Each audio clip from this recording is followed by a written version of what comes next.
When we talk about psychosis, there's still that stigma. Even I say I had a breakdown. Somebody was to say somebody's psychotic, you would instantly think that they're crazy, dangerous, mad, sort of raving, loony.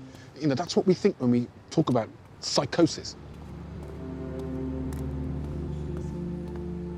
I remember going for long walks, and I remember waking up or coming to, becoming lucid, walking down Tottenham Court Road, and I'd be like, what am I doing here? I'm sure I was at home 10 minutes ago.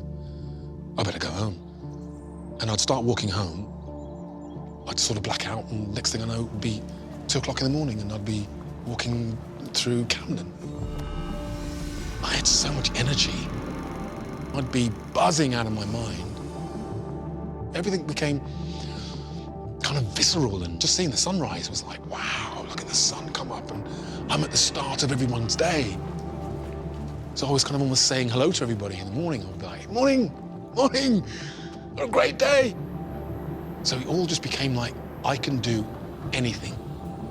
I can be anybody, do anything. People say, oh, you know, crazy people hear voices. I heard voices. And it was clear as a bell in my head.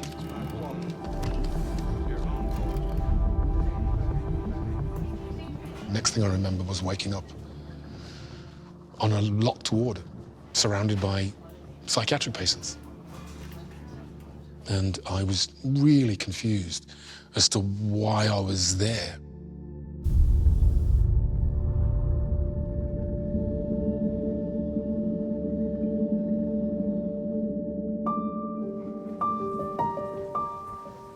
I do remember moments, but at no point in the last 30 years has anybody really told me or explained to me what had happened.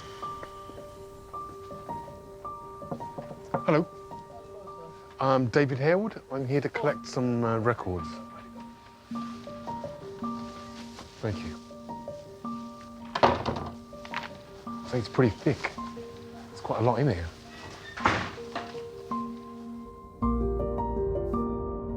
I think it's really important for me to find out what happened and why it happened. There is a very important part of my life that I really haven't been able to explain.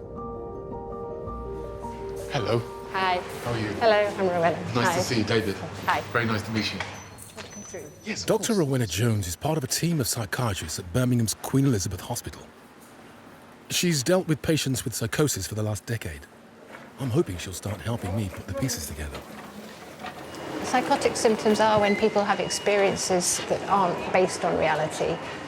So commonly people will have, say, hallucinations where they see or hear or feel things that aren't actually happening. Or delusional beliefs, which are beliefs that develop without fact behind them. It'd be really nice to sit down and talk to you about what I experienced, and maybe you could explain to me what it was about.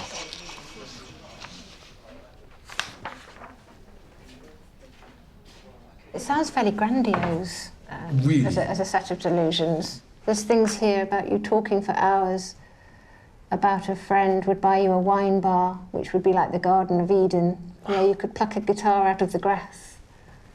See, there was something really extraordinary going on in my head. And I was a great lover of literature. So I think, and as an actor, a lot of that was coming out in my sort of delusion, I think.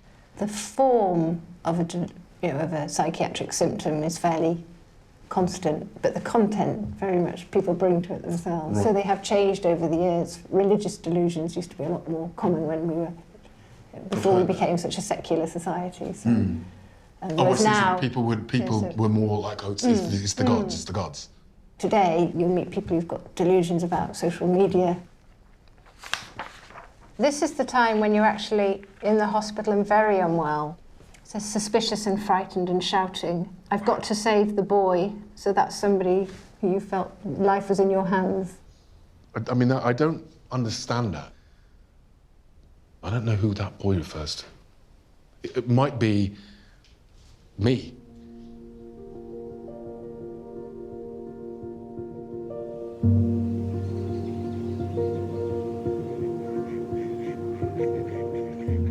This was my local park. This was it. This was where we used to play from when I was about 6. First generation West Indian family. Probably the only black family on our end of the street. We used to ride my first chopper bike around here. So climb these trees. Life was fun. Life was simple. I was never the brightest kid in the class. I was never the most handsome. So I guess in order to for me to stand out, I just became the clown. I just became the guy who was funny and loved it. At the end of secondary school,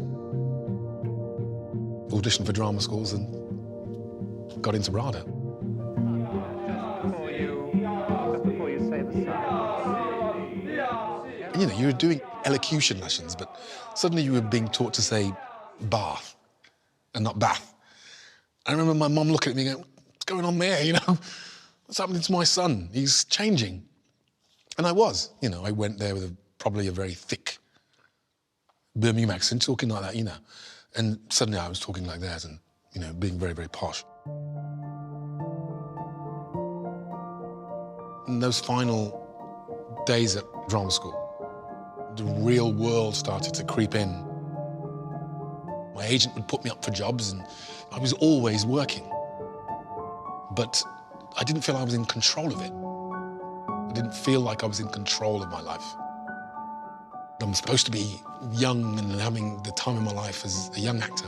And the reality was, I was away from all my mates, I was totally alone, and I was really unhappy. And that's not really the time to start smoking weed and drinking, but that's exactly what I did. And that's when the breakdown started to become something completely different.